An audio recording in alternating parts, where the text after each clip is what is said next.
So, hi there, here from Munich. We are here on the Modus event where we saw 4 games, and one of these is Trine 4. And I'm standing here with, need to read it, Tuovinen, the marketing manager of Frozenbyte, the developer. What can you tell us about Trine 4? Well, first of all, we're very excited about Trine 4 to showcase it for the first time at a live event. But Trine 4 is a project we've been working on for a while now. Well, it's the 4th in the series. It's been 10 years since the first Trine came out, and we're kind of taking a back to the roots approach with the 4th one. So we're returning to the 2.5 dimensional gameplay we had that was so enjoyable in Trine 1 and 2. It's kind of what the fans have been asking for and what we wanted to do as well. So we're here with a completely new story revolving around the Nightmare Prince, and yeah, that's kind of the introduction. Well, Trine 4 is, for me at least, much about beautiful graphics, and well, your game is beautiful. Thank you. And also much about the riddles. What can you tell us, or the puzzles? Yeah, puzzles, what can you tell us about them? Are they harder a little bit than in the first games? I wouldn't say they're harder. We've got lots of different elements to the puzzles. We've got well, familiar elements from the previous games, lots of physics-based puzzles, but we also got things like electricity, magnets, portals making their way to the game. But a lot of times the puzzles have open-ended solutions, so you can solve them with various combinations of the different characters, and sometimes you also need to use a specific combo of like the wizard and the knight, or the wizard and the thief, and yeah, there's lots of exciting puzzles.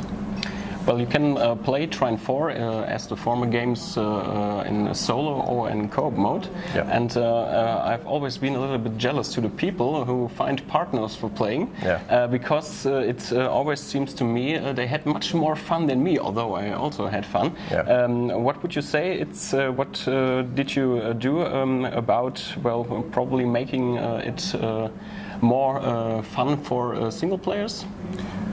Well, for single players, we've kind of changed up the puzzles at least. So you can play the game in single player mode, and the puzzles will be slightly different than they are in co-op mode.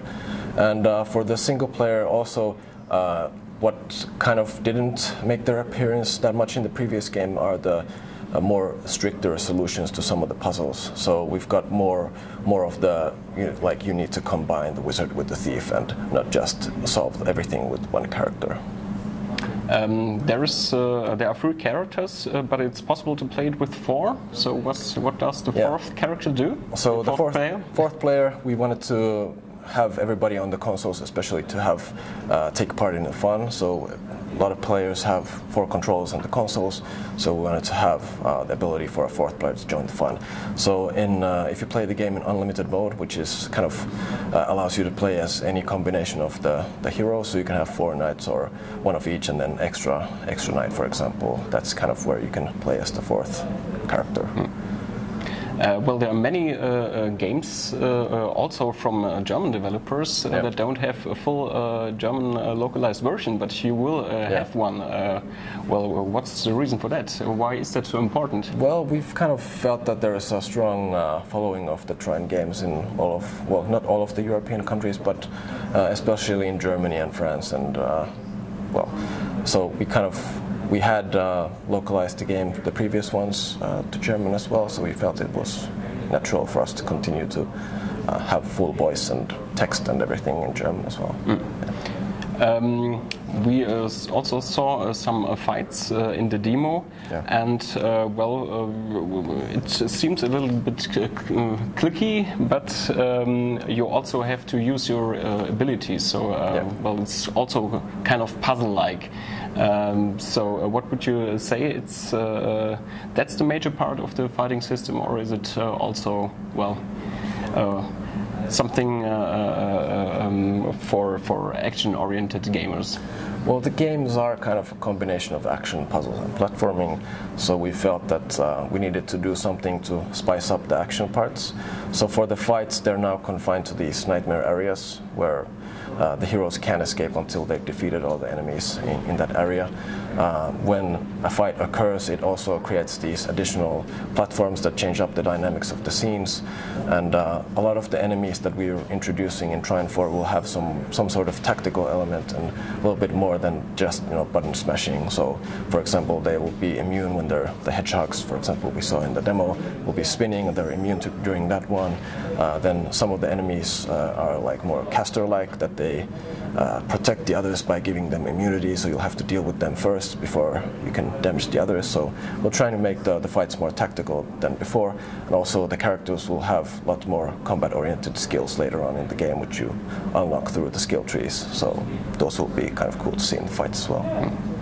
Well, the three characters are very different, of course. What's your favorite, your personal favorite? Well, I like the thief because she has a lot of fun with doing a lot of puzzles with the rope, and kind of, well, the thief in combination with the wizard can create all these fantastical contraptions with the boxes and the ropes, and so they are all very cool. They're all very cool. Well, I like the knight as well. So, yeah. But the thief looks a little bit like, or reminds me a little bit to Assassin's Creed. Is there kind of inspiration? Well, I think the thief came before Assassin's Creed, if I'm correct. If we had it in Trine 1, that was like 10 years ago, so I'm not quite sure when. Okay, Trine 1 is older than Assassin's Creed. Okay, sorry, then it's just my mistake. Yeah, she's had pretty much the same clothing design with some slight variations over the years. But, well, your game has always been very beautiful, especially the animations and so on. Can you say something about your improvements in this area, because you're using a new version of your own engine for the game? So it's been a few years since we released Trine 3, and over those years we've moved created a new version of our own custom Frozenbyte engine, and that also involves a completely new renderer, which gives us some additional modern lighting options, maybe some particle effects tools that we didn't have before, and then ways to make the cinematic effects way cooler than before. So there's a lot of things that the artists will have at their disposal to make the world, like the fairy tale world, come to life in a new way. So looking forward to showing the final graphics of the game. Well, I'm looking forward to the game, and say thank you very much, and good luck for your game. Yeah, thank you.